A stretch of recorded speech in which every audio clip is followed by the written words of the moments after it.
इस मौसम में स्वस्थ रहने के लिए हमें क्या खाना चाहिए और क्या नहीं, बतला रहे हैं हमारे प्यारे बापूजी। खान पान के अलावा वज्रासन करना भी इस मौसम में अति हितकारी है। इन दिनों में अदरक, लहसुन, नींबू, पुदीना, हरा धनिया, सौंठ, अजवाइन, मेथी, जीरा, हिंग, काली मिर्च, तुरई, खीरा आदि सुपाच्य भोजन करना चाहिए, वायु नाशक भोजन करना चाहिए। इन दिनों में सूरज के किरण कम मिलने से जठरा मंद रहती है, इसलिए इन दिनों में पिस्ता, बादाम, काजू, ये वो तला हुआ भारी खोर तेल, मिर्च, मसाला वाले पदार्थों का, मिठाइयाँ तथा आलू भी वायु करते हैं, रोग बढ़ाएंगे। अरबी कुपाच्य हो जाएगी। मटर, राजमा, अरहर की दाल, जलेबी, बिस्कुट, डबल रोटी, मैदे की चीजें बनी हुई, इडली आदि चावल की बनी हुई, किसी से दुश्मनी हो तो ऐसी चीजें खिलाओ, वो बीमार पड़ेगा। लेकिन ना खिलाओ, दुश्मन का भी भला चाहो तो आपके पास भलाई रह जाएगी। नारायण हरि। उपटन का स्नान हितकारी रहेगा, तेल की मालिश हितकारी रहेगी, हल्का व्यायाम,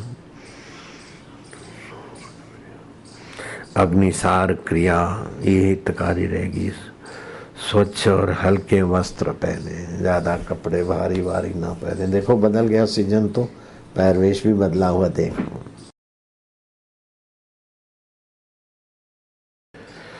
तो दिन में सोना, रात में जगना इस सीजन में, और बारिश में स्नान करना, गीले कपड़े पहने रखना अथवा सीलिंग फैन के नीचे सोना हितकारी नहीं है।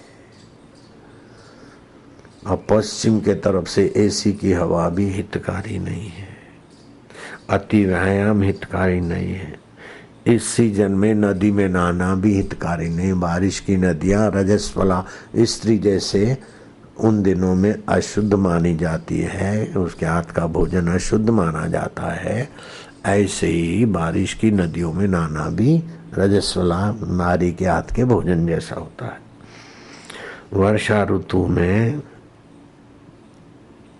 स्वास्थ्यवर्धक चीजें 100 ग्राम हरड़ का चूर्ण, 10-15 ग्राम सेंधा नमक मिलाकर 2-2.5 ग्राम रोज सुबह जल के साथ फाँक ले तो वायु की तकलीफ ठीक रहती। अथवा तो अपनी हरड़ रसायन गोली 1-2 सुबह चूस लिया, 1 आधी शाम को चूस लिया। पेट की गड़बड़ आए उसके पहले ही गड़बड़ भगाओ। अजीर्ण लगे तो वही जलजीरा अथवा हरड़ चूस के पानी अच्छी तरह से पीना चाहिए। 3 से 5 के बीच खूब पानी पिए और 25 मिनट के बाद बाथरूम करके पानी निकल जाए तो पेट साफ रहेगा, पाचन ठीक रहेगा।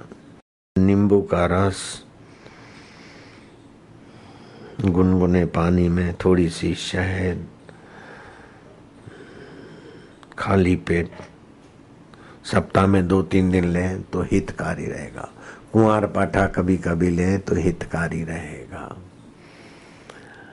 और श्वास बाहर छोड़ के वज्रासन में बैठे और पेट को अंदर खींचे, मन में रम रम जपे तो इससे अग्नि प्रदीप रहेगी। मैं करता हूं ऐसा,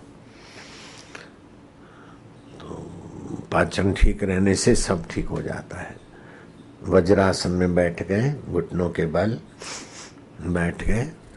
मंत्र दीक्षा के समय दिखाते सिखाते ना वज्रासन। श्वास बाहर निकाल दिया और मन में रम रम जपते गए और नाभि अंदर खींचते गए। 25-30 बार खिंच जाए उतनी देर श्वास रोक के रखे, फिर श्वास ले, फिर श्वास बाहर फेंके और रम रम जपता जाए और पेट को अंदर खींचता जाए। थोड़ा बहुत भी बेस होगा तो सब ठीक ठाक हो जाएगा। जामुन एक ऐसा फल जिसे खाने से कई फायदे होते हैं, लेकिन अगर आपका शरीर वायु प्रकोपित है तो खाली पेट जामुन खा लेना आपके लिए मुसीबत भी बन सकता है। जामुन भूख लगाता है, पाचन तंत्र ठीक करता है, वर्षा ऋतु के उदर रोगों को मार भगाता है, रक्त की शुद्धि करता है,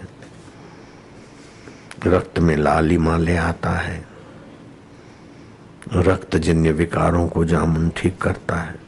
मधुमेह और पथरी और पेचिस और पीलिया मतलब लीवर की कमजोरी वालों के लिए जामुन हितकारी है।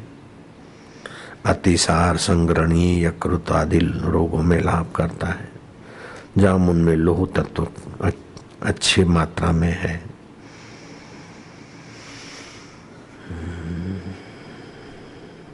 जिसकी भूख कम हो वो जामुन में काला नमक, सेका हुआ जीरा आदि लगा के, संत कृपा चूर्ण आदि लगा के खाए, भूख बढ़ाने में मदद करता है।